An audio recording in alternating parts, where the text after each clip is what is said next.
नमस्कार. माझं नाव गौरी दीपक हुमने. मी इयत्ता 6वी कावेरीमध्ये शिकत आहे. माझ्या शाळेचे नाव अहिल्यादेवी हायस्कूल फॉर गर्ल्स.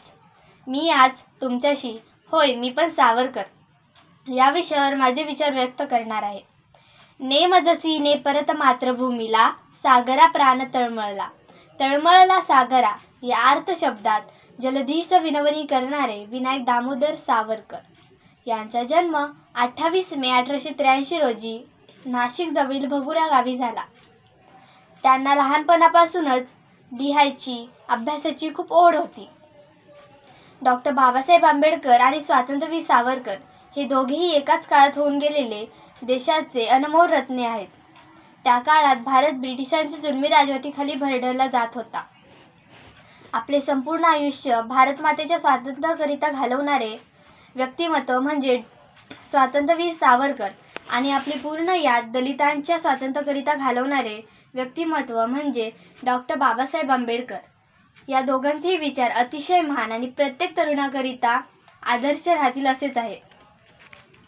मी तर म्हणेल, आयुष्यात काहीही करू नका, काहीही वाचू नका, फक्त स्वातंत्र्यवीर सावरकर आणि डॉक्टर बाबासाहेब आंबेडकर या दोघांचे चरित्रे वाचा. आयुष्य काय असतं आणि संघर्ष कशाला म्हणतात याची उत्तरं मूर्तिमंत उदाहरण समोर प्रकट होईल. लहान वयातच सावरकरांच्या हृदयात देशभक्तीची ज्योत पेटली असेल. मारता मारता मरेल पण इंग्रजांविरुद्ध लढेल अशी प्रतिज्ञा त्यांनी लहानपणापासून घेतली असावी. त्यांचे उच्च शिक्षण पुण्यातील महाविद्यालयामध्ये झाले. शिक्षण घेत असताना त्यांनी ब्रिटिशांच्या परदेशी मालावर बहिष्कार घालून त्या परदेशी कपड्यांची होळी केली होती. अभिनव भारत नावाची क्रांतिकारी संस्था स्थापन केली. पुढे बॅरिस्टर होण्यासाठी ते इंग्लंडला गेले. तिथे त्यांनी फ्री इंडिया सोसायटी नावाची संघटना स्थापन केली. इंग्रज सरकारचा त्यांच्यावर रोष वाढला होता. सावरकरांना कैद होणे आवडले नाही, म्हणून त्यांनी इंग्रजांच्या तावडीतून सुटण्यासाठी भर समुद्रात उडी मारली. पोहता पोहता ते मार्सिलिसच्या बंदरावर पोहोचले. दुर्दैवाने त्यांना परत पकडण्यात इंग्रज यशस्वी झाले. ब्रिटिश सरकारने त्यांना 2 जन्मठेपेची शिक्षा सुनावली व त्यांची रवानगी अंदमानच्या तुरुंगात केली. तिथे सावरकर अक्षरशः नरक यातना भोगत होते. आता पुन्हा मायभूमीचे दर्शन होईल की नाही याच विचाराने त्यांचा जीव तीळ तुटत असे. मात्र याही परिस्थितीत त्याने अनेक काव्ये लिहिली. काळे पाणी नावाचे पुस्तकही लिहिले. अखेर काही वर्षांनंतर भारतात परतले. सावरकर जहालमतवादी होते.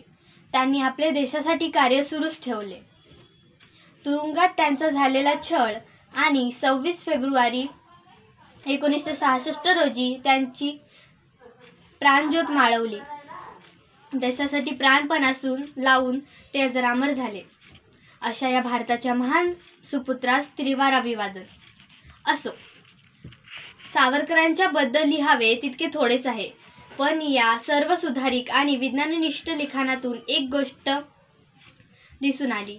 एक तर स्वतःपण पालन करणे, दुसरी म्हणजे त्यांनी जी काही आव्हाने दिली आहेत ती सामान्य माणसास न देता त्यावेळेस हिंदू धर्माचे जे काही संस्थात्मक बृढाचार्य होते त्यांना दिली. सनातन्यावर विखारी टीका केली तरी शेवटी सनातनी बंधू असे म्हणत गोंजारत सुधारण्याचा प्रयत्न केला. असे म्हणतात की सावरकरांना कल्पना होती की आपण टोकाची भूमिका घेतली तर लोक थोडीफार मध्यापर्यंत येतील. त्यांनी ज्या बंद्या मोडल्या आहेत ते होण्यास किती वेळ लागला आहे.